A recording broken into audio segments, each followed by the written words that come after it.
في الفيديو ده هنتكلم عن أضعف سلاطين الدولة العثمانية والذين تسببوا في سقوطها. بس الأول كل اللي يشوف الفيديو يعمل لايك ويشترك في القناة ويفعل الجرس عشان توصله كل الفيديوهات. في المرتبة الأولى السلطان سليم الثاني، ابن السلطان سليمان القانوني والسلطانة هرم. عند توليه لحكم الدولة العثمانية كانت الدولة قوية جدا وفي أقصى اتساع لها. ترك سليم الثاني حكم الدولة لوزرائه ولنساء الحرملك، وخاصة زوجته السلطانة نوربانو اللي باعت المناصب مقابل الأموال، وزادت الرشوة بين الناس في الدولة، مستغلا انشغاله في شرب الخمور ومصاحبة الجواري. في المرتبة التانية مراد الثالث، ابن السلطان سليم الثاني. ما اختلفش كتير عن أبوه في الضعف والبعد عن أمور الحكم وشؤون الدولة. ساب حكم الدولة لوزيره الأعظم محمد صقلو باشا ووالدته السلطانة نوربانو، وكان بيقضي أغلب أوقاته مع الجواري.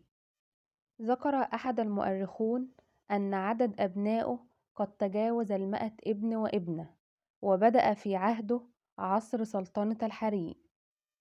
في المرتبة الثالثة السلطان إبراهيم الأول، إبراهيم العصبي.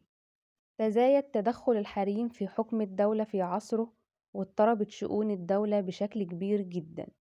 ومن الجدير بالذكر إنه كان سجين من سجناء أقفاص الأمراء، اللي جعلته شخص مضطرب مختل سيء التصرف.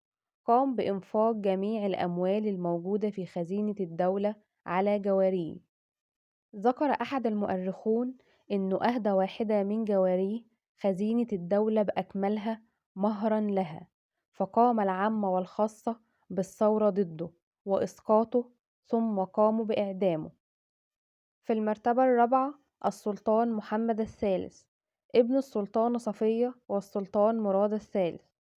مذبحة الأمراء الشهيرة كانت بداية لتوليه حكم الدولة العثمانية عن طريق والدته السلطانة صفية سفاحة آل عثمان، اللي أمرت بقتل جميع أبناء جوزها السلطان في يوم واحد، وتم دفنهم جميعا معا في اليوم التالي.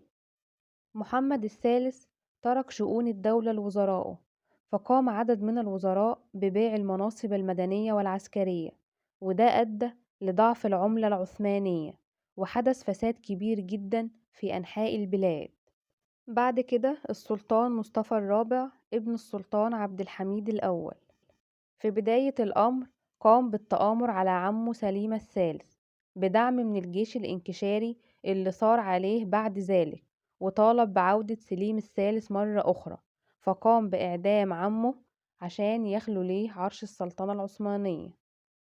بعد كده السلطان مصطفى الأول، مصطفى المجنون، اللي تولى عرش الدولة العثمانية مرتين، ولكن الحكم الفعلي كان لوالدته السلطانة حليمة ولوزيره الأعظم داوود باشا.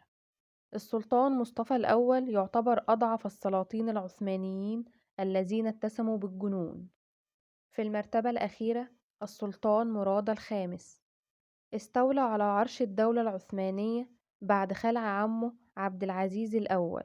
تولى حكم الدولة لمدة 3 شهور فقط، وده بسبب إن وزراءه ورجال دولته قاموا بخلعه من الحكم نتيجة حدوث اضطراب في قواه العقلية، لدرجة إنه ما كانش عنده القدرة على التمييز بين وزرائه، وظل يتهم نفسه بقتل عمه السلطان عبد العزيز.